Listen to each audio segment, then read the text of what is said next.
अगर आप भी चाहते हैं कि तिरंगा फिल्म्स का ऑडियो वीडियो सबसे पहले आप तक पहुंचे, तो लाल बटन दबाकर हमारे चैनल को सब्सक्राइब करें और घंटी का निशान दबाना ना भूलें।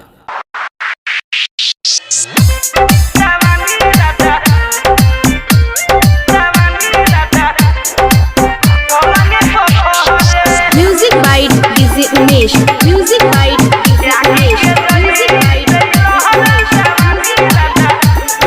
Shukipur Bazar.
Umesh, music by DJ Umesh, music bite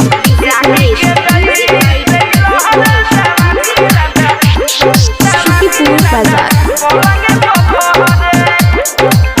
चल गइला तू गवाना करा के बिरहिन जइसे लुक धरा के परब करा जा रुपया कमा के देख ना दासा में हरी के आ के घूमतर जाके शहर शहर जवानी राजा पलंग पखरे आगी के जई से लहर जवानी राजा पलंग पखरे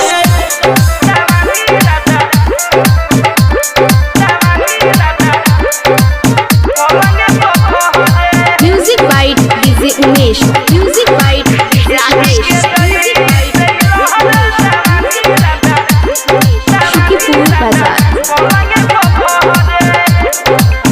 राधा राम बेदहरती मोहर पिया रे तोहरा बिना ना लागे जिया रे